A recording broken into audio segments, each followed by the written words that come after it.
മാത്രമാണ് എൻ്റെ ടീച്ചർമാരെ ഞാൻ ഒരിക്കലും മറത്തില്ല. വളരെ നന്ദി. മിസ്റ്റർ പ്രത്യേകം പറയാനുള്ളത് എല്ലാ സുഹൃത്തും പോകും എൻ്റെ നന്ദി. എനിക്ക് പ്രത്യേകമായി പറയാനുള്ളത് ഞാൻ പറയണമെന്നില്ല, നിങ്ങൾക്ക് എല്ലാവർക്കും അറിയാം. കൃഷ്ണനുണ്ടി അദ്ദേഹം ഈ കാര്യത്തിലേക്ക് വേണ്ടി ശ്രമിച്ചത് കയ്യിൽ കണക്കുമില്ല. 24 മണിക്കൂർ 25 മണിക്കൂർ കൊണ്ട് പറയാം. എപ്പോൾ നോക്കിയാലും ഈ ഒരു പരിപാടികളുടെ കൂടി നിസ്വാർത്ഥൻ, വളരെ ദയാശീലൻ, ആർക്കും എന്തും ചെയ്യാൻ നല്ലത് ചെയ്യാൻ നല്ല മനസ്സിലുള്ള മനുഷ്യൻ. ഇത്രയും മാത്രം ഞാൻ മനസ്സിലാക്കി. എപ്പോ പഠിക്കുന്ന കാലത്ത് അതിനോട് വായിച്ച് കഴിച്ചിട്ടുണ്ട് കൂട്ടത്തിന്.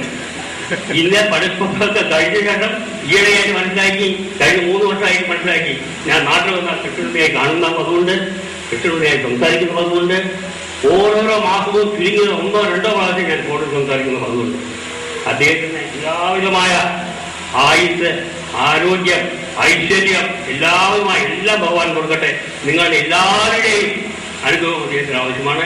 എൻ്റെ എല്ലാവിധമായ ആശീർവാദങ്ങളും എൻ്റെ എല്ലാവിധമായ സ്നേഹവും ഞാൻ നിങ്ങളോട് എല്ലാവരോടും പ്രകടിപ്പിച്ചുകൊണ്ട് നിങ്ങളിൽ നിന്നും കുറച്ച് സമയം ജാസ്തി എടുത്തു ക്ഷമിക്കണം. എൻ്റെ പേര് M.N. Ramakrishnan. M stands for Mathur, N stands for Narayana. അച്ഛൻ്റെ പേര്. ഞാൻ ഗ്രാമപുരം, മാത്തൂർ ഗ്രാമത്തിലാണ്. ഞാൻ ഡിഫൻസ് അക്കൗണ്ട്സ് ഡിപ്പാർട്ട്മെന്റിലായിരുന്നു. 38 years service. I have served, retired from service, and for the time being I have settled at Hyderabad. ഞാൻ ഈ പരിപാടിക്ക് വേണ്ടി മാത്രമാണ് ഹൈദരാബാദിൽ നിന്ന് ഇവിടേക്ക് വന്നിരിക്കുന്നത്.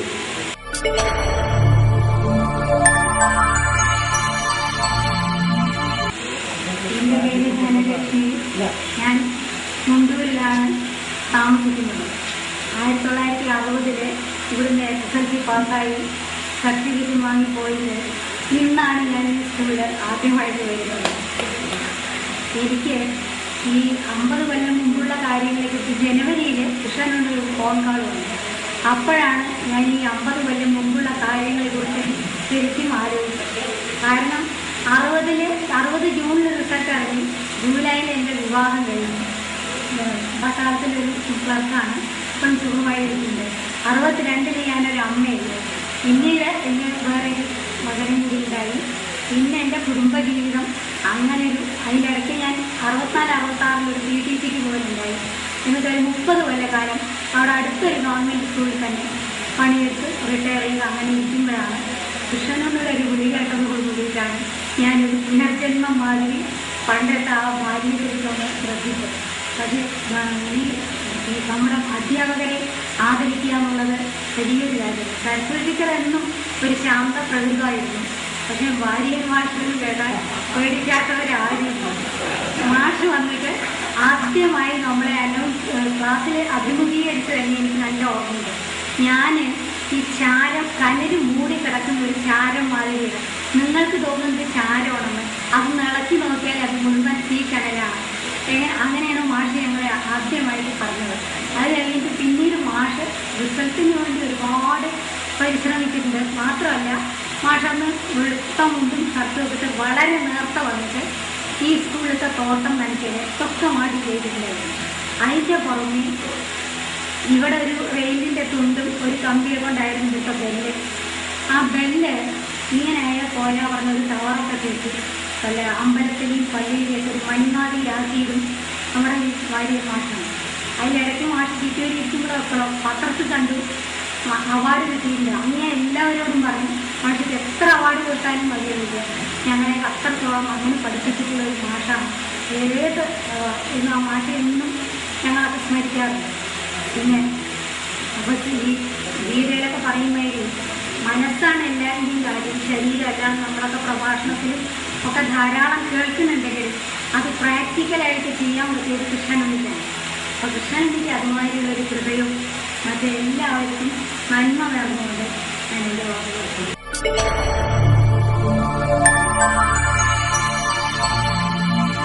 പിന്നെ ഓർമ്മ കൊടുക്കാനുള്ള കാര്യങ്ങൾ പറയുകയാണെങ്കിൽ നമ്മുടെ ക്വസ്റ്റ്യൻ പേപ്പറിൽ A-B 2 കോളമൊക്കെ 2 പോയിന്റ് ഉണ്ടല്ലോ. ഓരോന്ന് സരസ്വതി ടീച്ചർ ആടി, വാര്യർ മാഷ് ട്യൂഷൻ, ബാലൻ നമ്പ്യാർ ഇടി, ഹെഡ് മാസ്റ്റർ ഭാസ്കരൻ നായർ കണ്ണൂരിന്. ഈ രീതിയിൽ ഇതൊക്കെയാണ് നമുക്ക് എല്ലാവർക്കും ഓർമ്മപ്പെടുത്താനുള്ള കാര്യം. കൺവീനർ രണ്ടുമിച്ചുണ്ട്. ഒരു കൂട്ടത്തിൽ ഒരു കാര്യം പറയട്ടെ, ടെൻഷൻ എന്ന് പറഞ്ഞു. അതായത് നമുക്ക് എല്ലാവർക്കും മഹാഭാരതത്തിലൊരു കാര്യമുണ്ട്.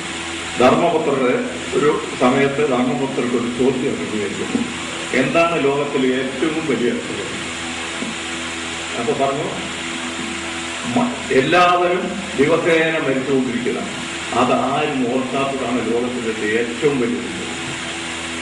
അപ്പോ ഒരു മഹാൻ പറഞ്ഞിട്ടുണ്ട്, നാളെ നാം മരിക്കും എന്ന് പറഞ്ഞ് ഇന്ന് ജീവിക്കുക, കണ്ടുവരും ക്ഷമിക്കുക. അപ്പോ ഏറ്റവും വലിയ കാര്യം എന്താണെന്ന് പറഞ്ഞാൽ, നമ്മൾ ഓരോ ദിവസവും ജനിക്കുമ്പോൾ നമ്മളുടെ ഓരോ ദിവസവും മരിച്ചുകൊണ്ടിരിക്കും. അപ്പൊ മരണത്തെ അഭിമുഖീകരിക്കും എന്ന തോന്നലിൽ ഇന്ന് ജീവിക്കുക.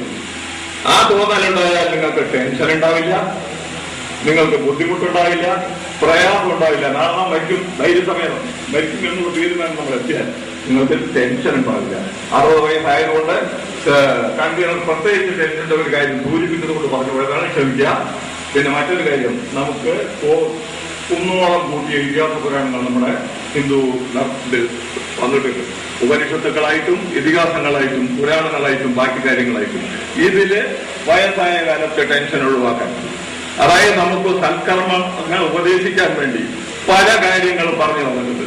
നമ്മളിപ്പോ നമ്മളുടെ ഓട്ടം അവസാനിപ്പിച്ചുകൊണ്ട് നമ്മുടെ കുട്ടികൾക്ക്, നമ്മുടെ പേരക്കുട്ടികൾക്ക് നമ്മളുടെ ഭാരം ഇറക്കി വെക്കാനുള്ള സമയം. ആ കൂട്ടത്തിൽ ധർമാർത്ഥ കാമ മോക്ഷാണം ഉപദേശ സംബന്ധിച്ചും ഇതിവൃത്തം പുരാതത്വം ഇതിഹാസം പ്രദർശിത്തി. ധർമ്മത്തോടുകൂടി അർത്ഥം സമ്പാദിച്ച് കുടുംബജീവിതം നയിച്ച് മോക്ഷത്തിലേക്ക് പ്രവേശിക്കുക. ആ മോക്ഷത്തിലേക്ക് പ്രവേശിക്കുന്ന സമയമാണ് നമ്മളുടെ ഇപ്പോഴത്തെ സമയം. മോക്ഷത്തിന് വേണ്ടി കോടാനുകോടി ഉറുപ്പിക, ആയിരക്കണക്കിന് ഉറുപ്പിക ചെലവിത് നമ്മൾ ഓരോരുത്തരും കൂടിക്കൊണ്ടിരിക്കുന്നത് ഈ സത്യം. പക്ഷെ എന്താണ് ഇതിഹാസ പുരാണങ്ങളില് പറഞ്ഞത്? ആ സത്യം നമ്മൾ ഉൾക്കൊള്ളാത്തതുകൊണ്ട്, ഒരു കാര്യത്തിൽ നമുക്ക് വിശ്വാസമില്ലാത്തതുകൊണ്ട് രാമായണത്തിന്റെ ധർമ്മപ്രധാനമാണ് രാമായണം.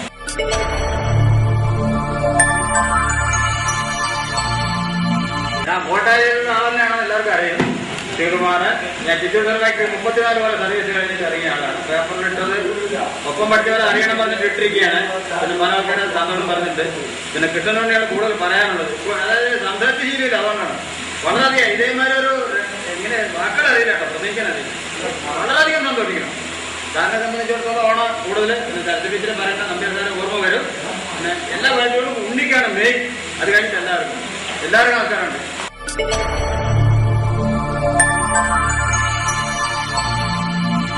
ബഹുമാന്യായ അധ്യക്ഷയും ഈ വിദ്യാലയത്തിന്റെ പ്രധാന അധ്യാപികയുമായ ശ്രീമതി പുഷ്പവല്ലി ടീച്ചർ അവരുടെ, നമ്മുടെ ബഹുമാന്യരായ ഗോവിന്ദവാര്യർ മാസ്റ്റർ, ശ്രീമതി സരസ്വതി ടീച്ചർ, ശ്രീ ജോയ് ശാസ്താംപടിക്കൽ, സഹൃദരായ സഹപാഠികളെ, ഇന്നത്തെ അതിഥികളെ, നിങ്ങൾക്ക് ഏവർക്കും നമസ്കാരം.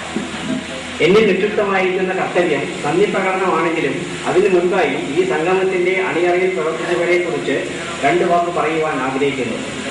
ഇത്തരമൊരാശയം കൃഷ്ണനുണ്ണി എന്നോട് ആദ്യമായി അറിയിച്ചപ്പോൾ ഇത് പ്രാവർത്തികമാക്കാൻ കഴിയുമോ എന്ന വലിയ ആശങ്കയാണ് എന്നിലുണ്ടായത്. എന്നാൽ മിസ്റ്റർ ഉണ്ണിയുടെ കഠിന പ്രയത്നം, നിശ്ചയദാർഢ്യം, സംഘാടക പാഠവം ഇതെല്ലാമാണ് ഈ സംഗമം എന്ന സ്വപ്നം സാക്ഷാത്കരിക്കാൻ ഇടയായത്. 50 വർഷങ്ങൾക്ക് മുൻപ് പഠിച്ചിറങ്ങിയ പൂർവ്വ വിദ്യാർത്ഥികളെ കണ്ടുപിടിച്ച് അവരുമായി ബന്ധപ്പെട്ട് എല്ലാവരെയും ഒരു വേദിയിൽ കൊണ്ടുവരുവാൻ നടത്തിയ അശ്രാന്ത പരിശ്രമം ഇതിനെ എത്ര അഭിനന്ദിച്ചാലും ഒട്ടും അധികമാവില്ല. ഈ സംഗമത്തിന്റെ വിജയം എന്തുകൊണ്ടും അദ്ദേഹത്തിന്റെ തൊപ്പിയിൽ ഒരു പൊൻതൂവൽ കൂടിയാണ് എന്ന് പറയാൻ വളരെ സന്തോഷമുണ്ട്.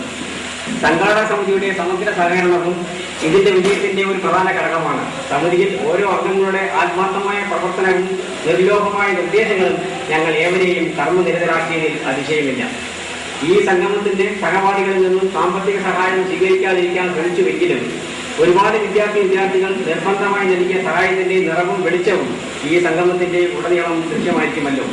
നമ്മുടെ അധ്യാപകരെ ആദരിക്കുന്നതിനും മറ്റും നമ്മുടെ താല്പര്യവും സഹപാഠിയെ കാണിച്ച ആവേശവും സംഘാടക സമിതിയുടെ ജോയിന്റ് കൺവീനർ എന്ന നിലയിൽ നിങ്ങൾക്ക് നമസ്കാരവും നന്ദിയും പറയുവാൻ പ്രേരിപ്പിക്കുന്നു. ഇനി ഞാൻ എന്റെ കർത്തവ്യത്തിലേക്ക് കടക്കട്ടെ. പുഷ്പവല്ലി ടീച്ചറുടെ നിസ്സീമമായ സഹകരണമാണ് നമ്മുടെ ഈ സംഗമം ഈ മണ്ണിന്റെ മണവും ആസ്വദിച്ചുകൊണ്ട് ഈ വിദ്യാലയത്തിൽ വെച്ച് നടത്തുവാൻ സാധിച്ചത്. ടീച്ചറോട് നമ്മുടെ അകൈകവുമായ നന്ദി എന്റെ സ്വന്തം പേരിലും നിങ്ങളുടെ പേരിലും അറിയിച്ചുകൊള്ളട്ടെ. നാം ആക്കിയതിൽ പ്രധാന പങ്ക് വഹിച്ച വാര്യർ മാഷും സരസ്വതി ടീച്ചറും പ്രായവും അനാരോഗ്യവും മറന്ന് ഇവിടെ എത്തിയതിനും ഇത്രയും സമയം ചിലവഴിച്ചതിനും നമ്മൾ ഓരോരുത്തരും ആത്മാർത്ഥമായി നന്ദി പറയുന്നു. പല തിരക്കുകളും മാറ്റിവെച്ച് ഇവിടെ